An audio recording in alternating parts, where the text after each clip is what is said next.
প্রিয় দর্শক, গতকালকে জুলাই সনদ যখন সই হয়, তখন আমরা দেখেছি যে একটা বিশৃঙ্খলা তৈরি করেছে একটা মানে জুলাই যোদ্ধা নামের কিছু লোক, এবং সেখানে ওরা এক পর্যায়ে নিরাপত্তা কর্মীকে ধাক্কা দিয়ে ভিতরে প্রবেশ করে, এবং আ আমরা দেখেছি যে, যে দর্শকদের জন্য যে চেয়ার রাখা হয়েছিল সেখানে বসে পড়েছিল।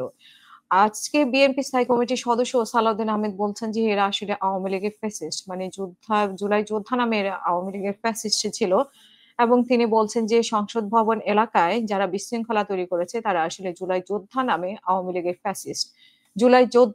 জুলাই সনদে এনসিপি সহ বাম জোটের নেতারা স্বাক্ষর না করায় কোনো ক্ষতি হবে কিনা সেই ব্যাপারে উনি বলেছেন যে আসলে সেটার আগামী নির্বাচনে কোনোভাবেই কোনো প্রভাব পড়বে না বলে সালাউদ্দিন সাহেব মনে করেন, এবং আজকেই উনি সংসদ ভবনে এলাকায় সংঘর্ষের বিষয়ে তিনি আ বলছেন যে আমরা খোঁজ নিয়েছি এবং এটা তদন্তাধীন আছে। দেখা গেছে যে এখানে জুলাই যোদ্ধাদের নামে কিছু সংখ্যক ছাত্র নামধারী উচ্ছৃঙ্খল লোক ঢুকেছে।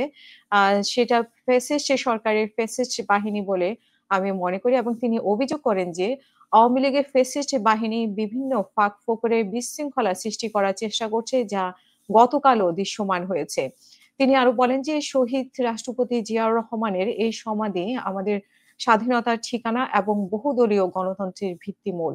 আমরা এই দেশের স্বাধীনতা, সার্বভৌমত্ব এবং গণতন্ত্রের সুসংহত করার জন্য বাংলাদেশের রাজনৈতিক সংস্কৃতিতে পরিবর্তন আনতে চাই, এবং যেটা উম আ সেটার চর্চা শুরু হয়ে গেছে। তিনি বলেন, বর্তমান সময়ে সবচেয়ে বেশি জরুরি গণতান্ত্রিক সংস্কৃতির চর্চা অব্যাহত রাখা।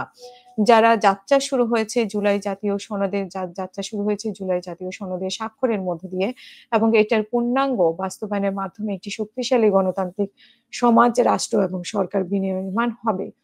প্রিয় দর্শক, উনি যেটা বলেছেন সেটা নিয়ে আসলে চারদিকেই প্রতিবাদ হয়েছে। এনসিপি অলরেডি প্রতিবাদ জানিয়েছে। জুলাই যোদ্ধাদেরকে তিনি আওয়ামী লীগের ফ্যাসিস্ট বলে দাবি করেছেন। এটা কতটা যৌক্তিকতা সেটা নিয়ে প্রশ্ন উঠেছে। কারণ সেখানে আসলে জুলাই যোদ্ধা ছিল। আ এবং আমরা দেখেছি যে একটি ছেলের আর্টিফিশিয়াল হাত, সেই হাত নিরাপত্তা কর্মীদের বা পুলিশের দ্বারা ধাক্কাধাক্কিতে সে হাত রাস্তায় পড়েছিল। তো তাকে যদি আওয়ামী লীগের ফ্যাসিস্ট বলা হয় তাহলে কোনোভাবেই মেনে নেওয়া যায় না।